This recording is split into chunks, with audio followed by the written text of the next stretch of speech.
Bismillahirrahmanirrahim. Assalamualaikum warahmatullahi wabarakatuh. Perkenalkan, nama saya Ainunisa Azura dengan NIM 70200119083. Saya adalah mahasiswa jurusan Kesehatan Masyarakat Universitas Islam Negeri Alauddin Makassar. Nah, di sini saya akan membahas materi mengenai struktur sel. Dapat kita ketahui bahwa sel adalah unit terkecil dari organisme. Semua sel memiliki 3 kesamaan, tidak peduli apa jenis sel mereka. Semua sel memiliki membran sel yang memisahkan dalam sel dari lingkungannya. Sitoplasma yang merupakan cairan seperti jelly, dan DNA yang merupakan materi sel genetik. Ada 2 kategori besar sel. Kategori pertama yaitu sel eukariotik. Sel eukariotik merupakan sel yang memiliki organel yang meliputi bagian inti dan bagian khusus lainnya. Sel eukariotik merupakan sel yang lebih kompleks yang dimana ditemukan pada tanaman atau hewan. Kategori yang kedua yaitu sel prokariotik. Sel prokariotik tidak memiliki nukleus atau membran penutup organel, memiliki materi genetik, tapi tidak terkandung dalam inti sel. Sel prokariotik bersel satu atau organisme uniseluler seperti bakteri. Jadi, apa itu organel? Organel berarti organ kecil, bagian khusus sel yang memiliki pekerjaan untuk dilakukan. Nukleus atau biasa dikatakan sebagai inti yang mengandung DNA atau genetik. DNA yang memerintahkan kegiatan sel dilakukan.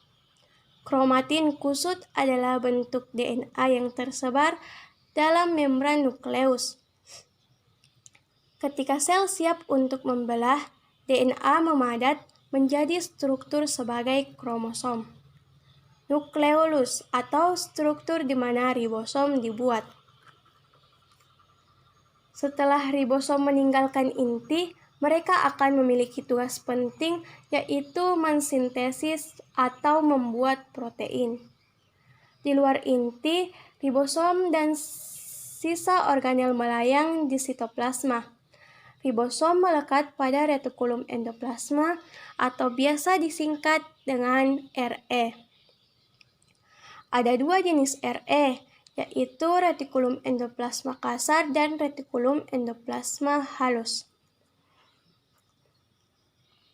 Retikulum endoplasma kasar memiliki ribosom yang melekat padanya, sedangkan retikulum endoplasma halus tidak memiliki ribosom yang melekat padanya.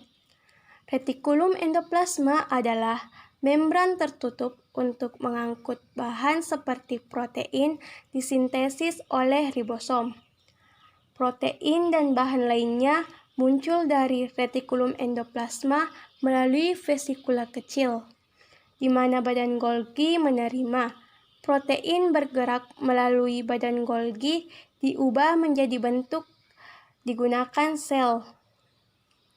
Nah, pada tumbuhan, vakuola adalah struktur seperti kantong yang berfungsi untuk menyimpan bahan yang berbeda. Vakuola sentral berfungsi untuk menyimpan air. Sel tumbuhan memiliki energi yang disebut sebagai kloroplas. Kloroplas adalah tempat terjadinya fotosintesis. Pada hewan, lisosom berfungsi untuk pengumpulan sampah mengambil bagian sel yang rusak. Mitokondria berfungsi sebagai pembangkit tenaga listrik untuk kedua sel hewan maupun sel tumbuhan. Pada proses respirasi seluler, mitokondria membuat ATP yang menyediakan energi untuk semua kegiatan sel.